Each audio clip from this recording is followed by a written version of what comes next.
ఇక తిరుమల లడ్డు ప్రసాదానికి కల్తీ నెయ్యి వాడారన్న ఆరోపణలు తీవ్ర దుమారం రేపుతున్నాయి. అధికార విపక్ష నేతలు మాటల యుద్ధంతో తలపడుతుండగా తాజాగా ఇదే విషయంపై శ్రీవారి ఆలయ మాజీ ప్రధాన అర్చకులు రమణ దీక్షితులు స్పందించారు. ప్రసాదాల్లో కల్తీ జరగడం అనేది ఒకటి. అది ప్రసాదాలు తిన్నప్పుడు కానీ ప్రసాదాలు చూసినప్పుడు కానీ అది ప్రతి భక్తుడికి అర్థమైపోతుంది. ఇందులో ముందు ఉన్న సువాసన లేదు, రుచి లేదు, పవిత్రత లేదనేది.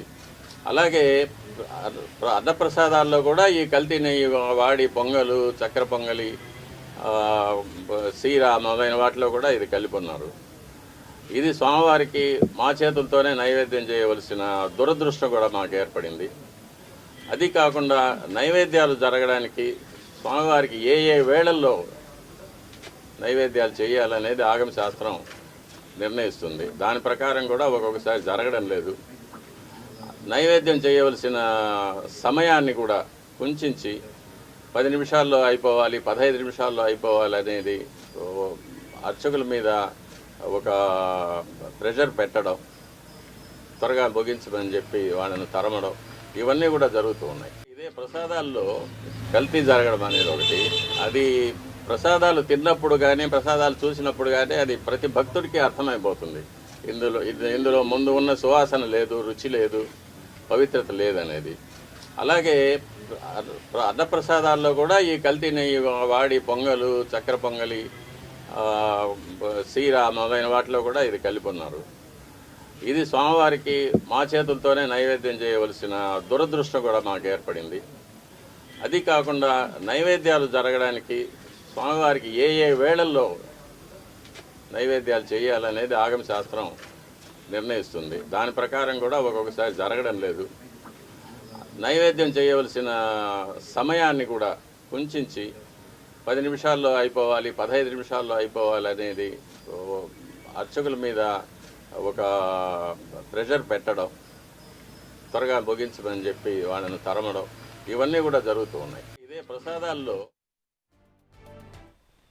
తిరుమల లడ్డు ప్రసాదానికి కల్తీ నెయ్యి వాడారన్న ఆరోపణలు తీవ్ర దుమారం రేగుతున్నాయి. అధికార విపక్ష నేతల మాటల యుద్ధంతో తలపడుతుండగా తాజాగా ఇదే విషయంపై శ్రీవారి ఆలయ మాజీ ప్రధాన అర్చకులు రమణ దీక్షితులు స్పందించారు.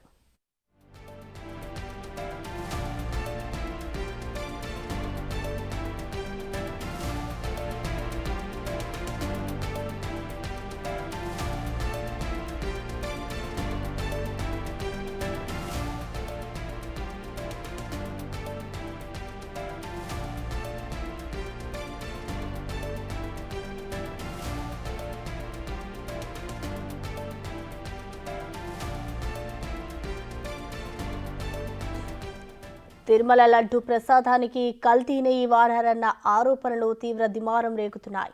అధికార విపక్ష నేతలు మాటల యుద్ధంతో తలపడుతుండగా తాజాగా ఇదే విషయంపై శ్రీవారి ఆలయ మాజీ ప్రధాన అర్చకులు రమణ దీక్షితులు స్పందించారు.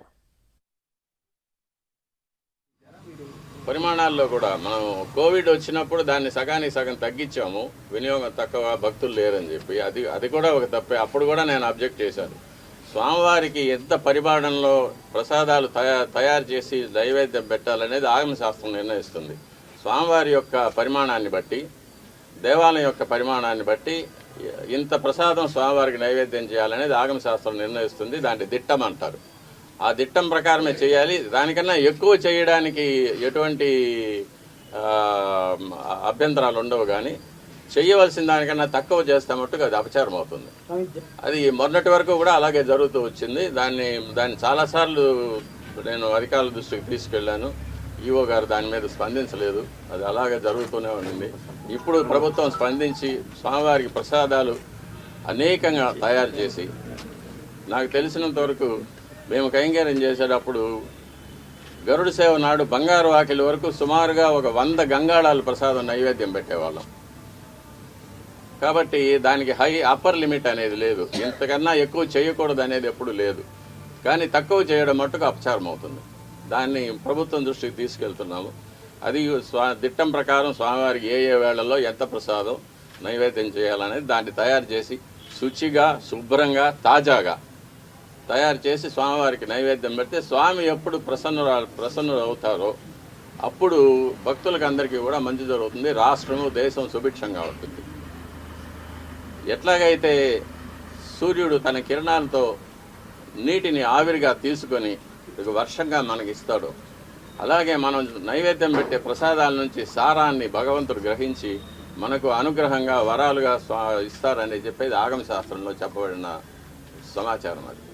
కాబట్టి మనం పూర్తి నమ్మకంతో భగవంతుడు అక్కడ ఏం చేసి ఉన్నారు, ఆయనకు మనం భక్తితో నైవేద్యం పెడుతున్నాము, ఇది మన అదృష్టమని తలుచుకుంటూ స్వామివారికి మనం నైవేద్యం పెట్టినప్పుడు స్వామివారు తప్పకుండా స్వీకరిస్తారు. స్వామివారు ఎప్పుడు ప్రసన్నం అవుతారో మనకందరికీ కూడా మంచి జరుగుతుంది, రాష్ట్రం సుభిక్షంగా ఉంటుంది. ఇటువంటి అవాంతరాలు, అతివృష్టి, అనావృష్టి, కరువు, కాటకాలు, యుద్ధ భయం, చోర భయం, రోగ భయం ఇవన్నీ లేకుండా దేశం క్షేమంగా